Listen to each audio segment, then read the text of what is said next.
Hey y'all, Teannabranae here. Welcome back to my channel. It's been a while, but we are here today. I figured I would give you guys a book review. I did not intro this book review on my community tab. If you guys watch my book reviews, I kind of got out of the groove of, number one, doing them. Number two, letting y'all know in the community tab a few days before what I'm going to be reviewing, in case you guys are one of those people who like to read before you watch a review. Sorry. I hopefully remember to do it for this one. If you see me looking to the side, it's because my computer is sitting right here and I'm getting the notes from my computer this time. I have been doing something new where I am keeping up to date with a reading journal.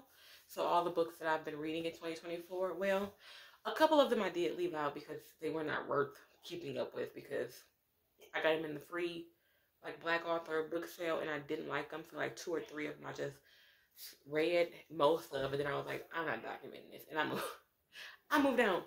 But that's neither here nor there. We're gonna read today. Today's book is called Because It's Forever. And it's by the author. I hope I'm saying this author's name right. I hope it's Teanna. If it's not Teanna, let me know down below how to pronounce it. But that's what the book title and author's name is. It's 242 Kindle pages. That's where I read it at, on Kindle Unlimited. It's the 8th book that I've documented in 2024, so we're 8 books in, unofficially. Well, I guess I should say officially, because this is documented. There are 3 books that I was no, I'm not documenting this. I just moved on from them, so those don't matter. We're gonna go with 8. I started reading this on February 16th, 2024. I might have finished it the same day. I don't remember. I think I finished it the same day. Anyway, I rated it a 4 out of 5. I'm going to read my summary for you guys. I don't need to read it. The book is about a character by the name of Princeton. This is a continuation book, but it's not set up like a true series, to where when you look at the second book, it'll say, you know how when you go on Kindle Unlimited, it'll say book 1, book 2, book 3, and then they'll all be in a set together and you pick the one you want to read. It's not set up like that. It's just on the author's books. And once you start reading it, then you realize, oh, this is book 2 for... I did read book 1 back in 2023. This book just came out January of 2024. I can't remember the name of the first book. Hopefully, I remember to go get the name of the first book if you guys are those people who have to read a series. But you don't need it. It's not a requirement. It will help because they do reference the first book a lot, which is why I wish it would have been linked on Kindle Unlimited together. So, because I didn't realize it was a continuation until I started reading. Now, I remembered the character names. So I knew, oh, this is the character from the book so-and-so that I read last year. But it didn't dawn on me that that's because it's a series, technically, until I kept going. So I really wish that was specified on Kindle, but no big deal. So the main character of this book is Princeton. The first book also revolves around his older brother. So it's more so their series, and the women that they're dating are introduced into the series. Princeton is basically a playboy. He's, what's that saying? Spreading it low and laying it wide, whatever it is. Spreading it wide and laying it low. I don't know. Y'all know what I'm trying to say. Anyway, he doing it. And their family is introduced to a woman named Safari. Princeton's sister-in-law owns a bakery, cafe type place. Safari works there, okay? Princeton is attracted to Safari instantly.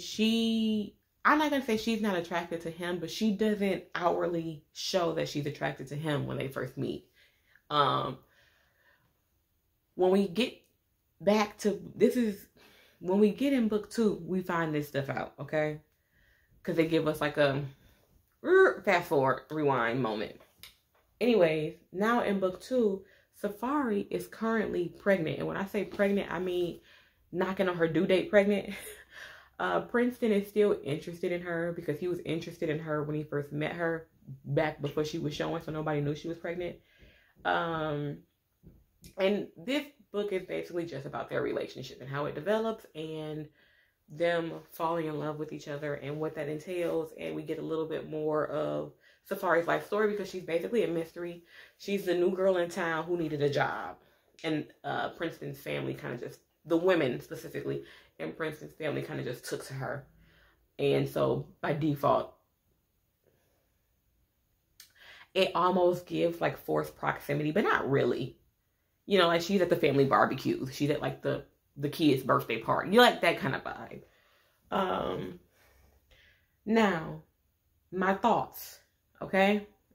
These are not going to be like, you guys know if you've watched my other reviews, I do things I liked and things I didn't like. I literally just typed this out. Maybe I'll pop up with my, no, I'm not going to do it. But I'm going to read my thoughts to y'all, okay? Once again, I'm sorry for looking to the side. That's where my computer is sitting. So I feel that I like that their relationship did not start as an insta-love relationship.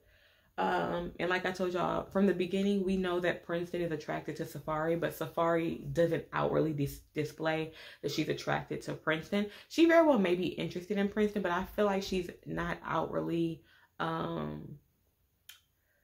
like expressing it to him immediately because she knows she's pregnant. He don't know she's pregnant. She knows she's pregnant. And it's time, like, I feel like she was trying to be responsible to her child by not pursuing that. You know what I'm saying? And I'll tell you when I get to that part of my thoughts. What else did I say? The build up to finding out that who Safari is pregnant by was done very well, and it gave me a reason to stick with the story. I am not a big fan of stories where the new guy who's interested automatically decides he wants to be the baby daddy and he wants to be with the woman. I'm not a big fan. Why am I looking at that out the window? I'm not a big fan of those kind of books because they usually never explain to the new guy why the father is not present. And they did that in this book too, where she just kept saying that there's no daddy basically, but she didn't really say why there wasn't. And so the fact that she was not saying why there was no dad specifically, and she was just kind of like referencing, oh, I'm afraid of Dexter, but she didn't really go into details. It made me want to find out why there was no dad. Versus, I'm going to compare it to another book because I love this author. The author Diamond Johnson. I don't know if y'all read her, what's the name of the series? Daddy's Girls? I think it's Daddy's Girls. It might be Daddy's Little Girls, but I think it's Daddy's Girls. That's my son, y'all. He's supposed to be taking a nap, but he's clearly in there playing with toys. Anyways, in the Daddy's Girls it's a series of 3 books, and then it's like branches off into spin-offs after spin-off after spin-off. Anyway, by Diamond Johnson. We see there's a character in that book who's pregnant. Her and that man don't work out. She moves on to a new man while she's pregnant, basically. The same aesthetic. The same trope, so to speak. Anyways, in those books, we see their relationship being crappy. Like, we see their relationship falling apart. We see that character's boyfriend not being a good partner. We see that character's boyfriend showing that he's not going to be a worthy father. We see all this. So by the time she starts dating the guy she ends up dating in those Daddy's Girls books, it's like, makes perfect sense. Makes perfect sense. However, in this book by this author, she doesn't come out right and say why Dexter does not deserve to be. She has a name in the baby Royal, I think, or Royalty. I think it's Royal. Why Dexter doesn't deserve to be in Royal's life. We don't outwardly find that out. So it makes you wonder, like, Princeton's a hothead. Princeton sleeps around. Princeton is bang, bang, shoot him up, shoot him up. So how is he going to be a better father than this guy that we don't know? We just know that he's not a good person because she's afraid of him. So in my mind, when I first started reading it, I just assumed, oh, he's just an abusive a-hole. We eventually find out that he's her stepdad who was SAing her. Trigger warning, I'm so sorry. But we find that out. And then it's like, oh, it makes sense why she does not want him around. So I do like the build up of that. It's not it's not immediately thrown at you why she's made the decision she made. What else do I want to tell you guys about this book? It doesn't feel like Safari ever makes a real effort to stand strong for herself and her child. Someone is always coming to her rescue or manipulating her through the entire book. When we met Safari, she was poor, broke Safari, needed a job.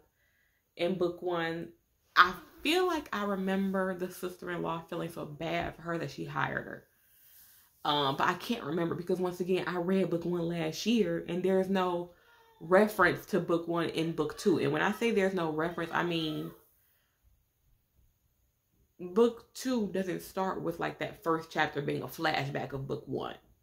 So I didn't remember that I had read book 1 until I said, oh, who are these characters? And then I searched that author and clicked the book and saw that I had already read it. But it didn't say book 2, book 1, book, whatever. So then she's living in a motel, but she's pregnant. And for some reason, once she's like, Princeton's grandma is like, this girl's not eating. She needs to come to my house for dinner. Cool. Then it's like, oh, she can't take that baby back to that motel. Let them move in with me, the grandma, I'm saying. Let them move in with me. And then she goes from living with the grandma to all of a sudden she's living with Princeton. And then a guy at the diner every day who we find out is an undercover police officer who's interested in Princeton, like flirts with her. And we can tell he's flirting, but she's like, oh, he's just wanting to be my friend. He's just interested in friendship. We both lost our mom. And it's like, ma'am, how do you know that he lost his mom once you found out he's a police officer, ma'am? He may not have lost his mama. You may have said you lost your mama. He said, oh, me too. Then it's, instead of her,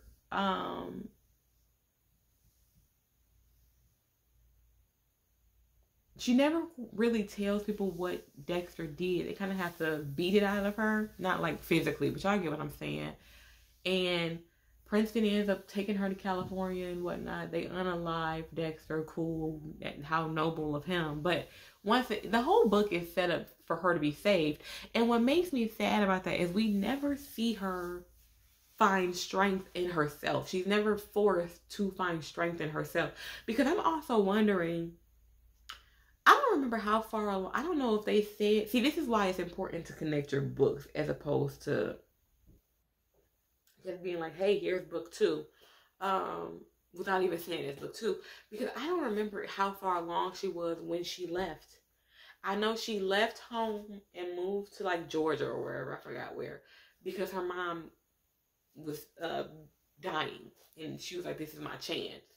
But I don't know if they ever tell us how far along she is in her pregnancy. But let's say, hypothetically speaking, she's like 2 months when she leaves. That means you had like 7-8 months to get your life together. And these are like rich people in Princeton's family. They're like million, billion status. And I'm supposed to believe that working at their restaurant, essentially, it's a bakery, but their restaurant, essentially, working at their family business is not enough for you to save up a 1-bedroom apartment money in 7 months. You don't have bills.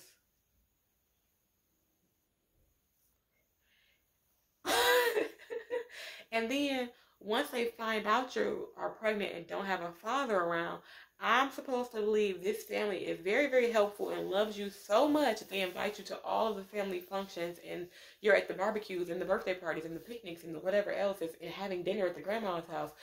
But they haven't raised your paycheck enough to realize, like, hey, this girl is by herself. She needs some extra income. Okay. But in that 7, 8 months, hypothetically speaking, because like I said, I do not remember how far along she was when she first got there. If they told us, I don't know. Why you ain't got a 1-bedroom apartment by now, sis? Or a 2-bedroom apartment by now, sis?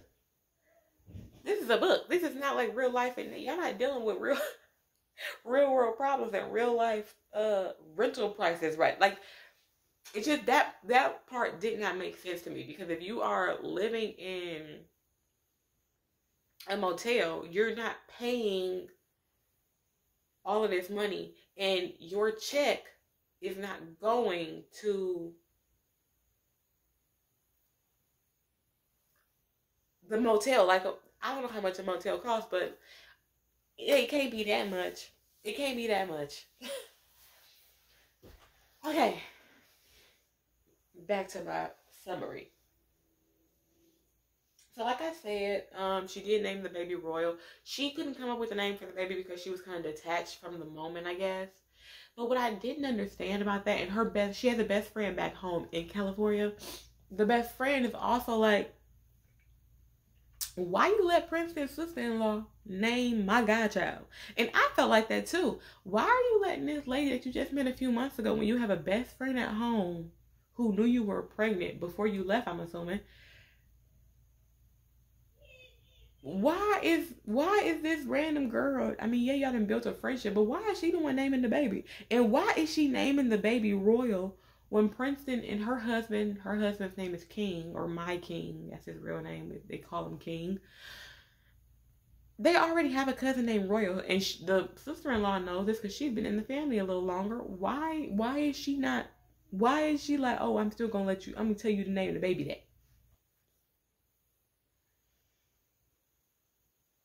I feel like if y'all wanted to keep with the royalty theme, I felt like Heir with an H would have been a better name than Royal, because you knew there was already Royal or Royalty. I can't remember what the name was in the family. Something else I pointed out in the book, we never see Safari or Princeton, for that matter, interact with the baby. So Safari seems to only interact with her child when Princeton is not in the room. It seems like whenever Princeton comes in the room and she's interacting with the baby, she stops interacting with the baby and puts the baby down, or puts the baby in a swing, or hands him the baby and he puts the baby in the crib, or whatever. It seems like she's handing the baby off every time he comes in a room, and he's like, her baby is a few months old, and Princeton is taking her out of the country and leaving the baby at home with his grandma.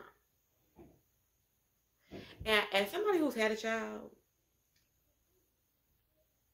if my baby is less than 1, I ain't leaving my baby nowhere to go hang out with my new boyfriend in whatever country. I forgot what country it was. But it just didn't make any sense to me. And then I just felt, if your baby is too young to go out of the country with you, you too young to go out of the country. They kept saying, oh, the baby's too young. You know, maybe when they're a little older. If that baby too young, that means you don't need to go either. And then it's like, I don't know, it just felt like she never had her baby.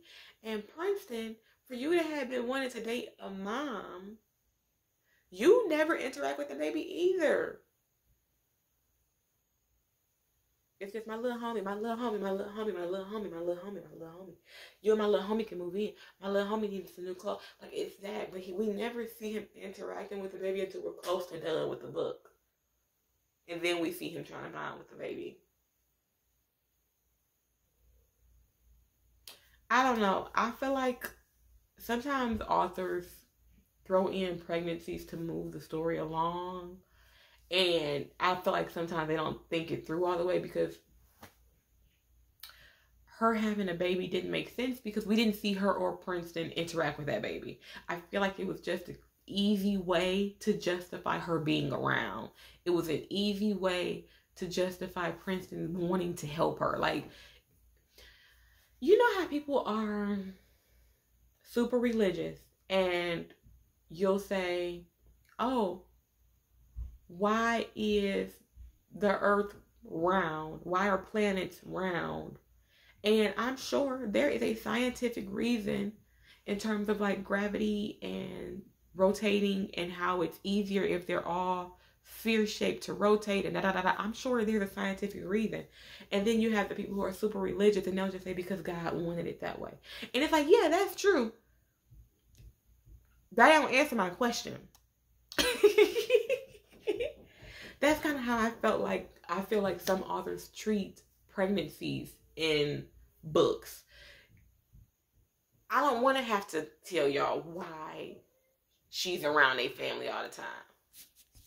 I don't want to have to tell y'all why she is sad. I don't want to have to tell y'all why he feels bad. I don't want to have to, she's pregnant. And it's just like, that was lazy. Not saying this author's writing was lazy, because I still rated it a 4 out of 5. I still think it was a nice, thorough story. I just really wish that authors in general who do this, y'all know what I'm talking about. There's a difference between when the pregnancy makes sense for the plot line versus when that couple outside of this pregnancy has no reason to be together. Nothing in this story makes you feel like they should be together. And then you think back on it and you realize, like, dang, that pregnancy really saved that relationship. This story, while I rated a 4 out of 5, they're only together because she got pregnant. Because she's pregnant. Because while he's attracted to her, I don't feel like there's anything about Princeton. I don't know. I feel like the author could have did a better job at helping us understand why those two people would be together without the baby. And as opposed to everybody coming to save Safari. I wish it would have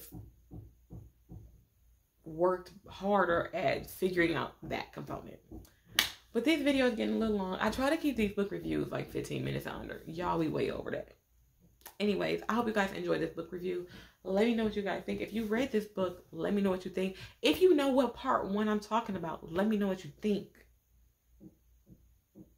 Like, comment, subscribe, all that fun stuff down below. And I will see you guys in my next video.